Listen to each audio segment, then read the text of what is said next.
Assalamualaikum warahmatullahi wabarakatuh.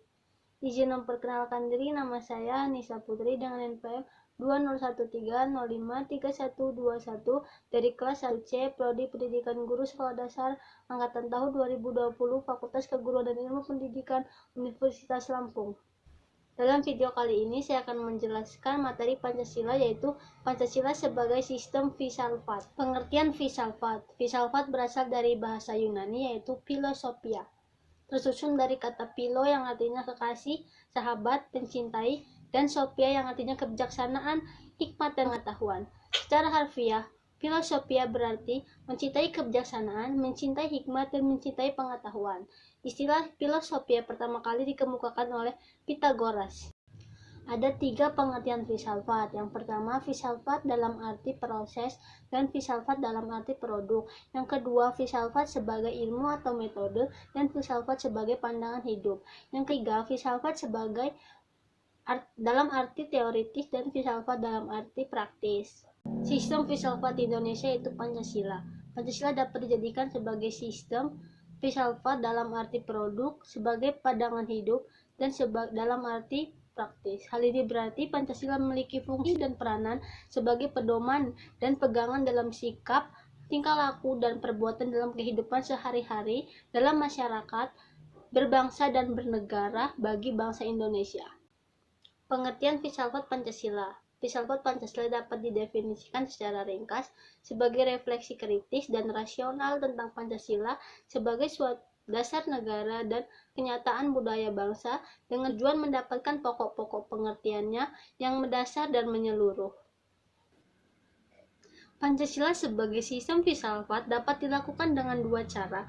Yang pertama itu cara deduktif, yaitu dengan mencari hakikat Pancasila dengan menganalisis dan menyusunnya secara sistematis untuk menjadi kebutuhan pandang yang komprehensif. Yang kedua yaitu dengan cara induktif, dengan mengamati gejala-gejala sosial budaya masyarakat, merefleksikannya, dan menarik arti dan makna yang hakiki dari gejala-gejala tersebut. Pancasila yang terdiri dari 5 sila pada hakikatnya merupakan sistem filsafat. Yang dimaksud dengan sistem adalah suatu bagian-bagian yang saling berhubungan dan bekerja sama untuk tujuan tertentu, dan secara keseluruhan merupakan satu kesatuan yang utuh. Sila-sila Pancasila merupakan sistem filsafat yang pada hakikatnya merupakan satu kesatuan organis. Artinya, sila-sila Pancasila saling keterkaitan, saling berhubungan, dan saling mengkualifikasi pemikiran dasar dalam Pancasila, yaitu pemikiran tentang manusia berhubungan dengan Tuhan, dengan diri sendiri, dengan sesama, dengan masyarakat bangsa Indonesia, yang nilai-nilai itu dimiliki oleh bangsa Indonesia. Ciri-ciri sistem filsafat Pancasila yaitu 1. Sila-sila Pancasila merupakan satu kesatuan yang utuh dan bulat. Dengan kata lain, jika tidak utuh dan bulat, dan sila satu dengan lainnya terpisah-pisah, maka itu bukan Pancasila. Yang kedua yaitu susunan Pancasila dengan sistem kesatuan yang utuh dan bulat dapat digambarkan sebagai berikut. Inti dari sila-sila Pancasila meliputi yang pertama, Tuhan sebagai kausa prima, yang kedua, manusia sebagai makhluk sosial atau makhluk individu, yang ketiga, 1, yaitu kesatuan memiliki kepribadian, yang keempat, rakyat, yaitu unsur mutlak negara, harus saling bekerja sama dan saling bergotong royong, yang kelima, yaitu keadilan, di mana harus memberikan keadilan kepada diri sendiri dan kepada orang lain yang menjadi haknya.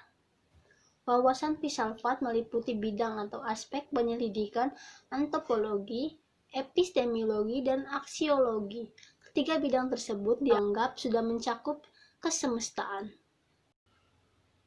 Demikian yang dapat saya sampaikan, kurang lebihnya saya mohon maaf. Saya ucapkan terima kasih. Wassalamualaikum warahmatullahi wabarakatuh.